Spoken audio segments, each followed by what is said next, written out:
since Mrs. Schroeder's not here. Ha, just kidding, just kidding. Okay, so this week we are going to make Giacometti sculptures. Okay, he is a Swiss painter and sculptor, and so I thought it would be kind of cool to make these little guys. You have to be careful. They are pretty forgiving, but once you squeeze them down, well, they can break off pretty easy. But okay, so we are going to, like I said, make these guys. I've got all the instructions and everything you need down at the bottom. My little friend Miles here underneath is kind of a funny video. It just shows you how a 5-year-old can explain art. We will need foil, and we will need scissors.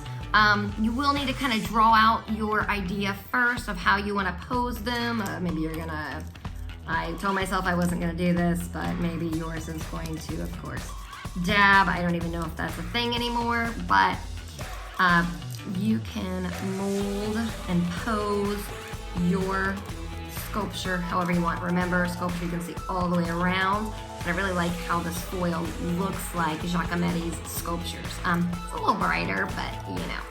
All right, let's get our foil. Make sure you ask first, because I know as a mom, when I go in and pull out the roll of foil and there's nothing left, and I know that there was some there earlier, I get a little annoyed. Just ask, say, hey, can I have some foil? And I'm sure they will. You tell them it's for your art project, and I'm sure they'll be fine with it. You don't need a ton, maybe about 1 foot tall. So about the length of your forearm here, and maybe even your hand too. That'll give you a little extra wiggle space. All right, let's get started. Okay. Now you have your foil, if you've already made your drawings and you kind of have an idea of how you want your figure to be posed. Then what you need to do is use a Sharpie and kind of divide this up. So first thing you want to do is kind of go in the middle. So make a line and a line. You want to leave kind of a pretty good middle chunk together so that they don't rip apart. And we're just going to call this our torso. You don't have to write this on here. We will be balling him up, and I don't know how well you can see that anyway. All right, then we have 2 legs. So again, same thing, don't take it all the way up to the other lines. You just need to break it so that piece can be squished into the leg, and this can be squished into a leg. Then this is where it gets a little trickier. So we want to kind of come, not really thirds. You don't want to break it up into thirds. You want to get a little bit smaller in the head, but kind of come in at an angle for both of these. Again, don't take it too close to your torso. Remember, that's the trunk of your body, where your stomach and your lungs are. And so you want to make sure that this part doesn't fall off, especially since it's your head. And then, of course, you'll have an arm and an arm. All right. Now, we must cut. All right. Okay, if you're worried about messing up someone's scissors, when you go to cut this, cutting them on the aluminum foil, believe it or not, aluminum foil sharpens your scissors. That's why I let my kindergartners cut foil quite a bit, because it sharpens our scissors. Okay, so now you're just going to have to pick a spot and fold it in. Now you don't want to be too aggressive. You want to keep in mind, you know, the shape. Now I'm looking at this, and you may notice there's a shiny and then a not so shiny. I want the not so shiny, so I guess hopefully you'll watch this first. I'm gonna make sure I kind of pull this in. Now be careful, because you don't want it to rip in too much more. So kind of start with your first. I'm gonna start with my first leg. And again, just depending on, you know, how small you wanna make it.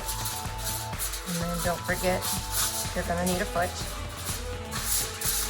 Well, I'm making these, I can't help but think about those little models we have in the room that you guys were drawing. Some of you got to do the Keith Haring project. Oh, my torso's starting to bend in. I don't want it to rip.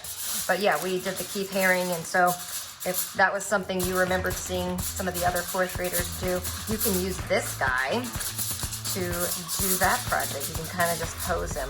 I think I'm gonna do this leg out this way too. All right, I'm gonna keep folding.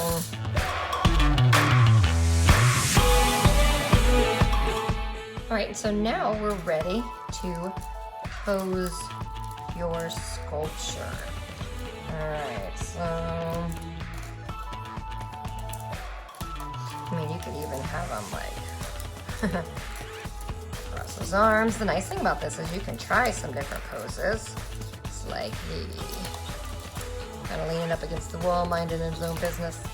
And then I really like how you can see the texture on with the aluminum foil. It really gives you the same texture that is on the sculptures.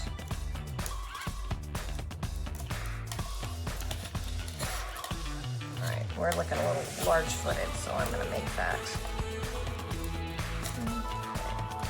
You can, if you want, you can pose him in your house somewhere with some of your other toys, or just kind of hanging out, just kind of looking glum. All right. Oh, you know what? I'm gonna have to be working in the yard this week, so I'm gonna make mine have muscle arms. All right. Okay. I can't wait to see yours.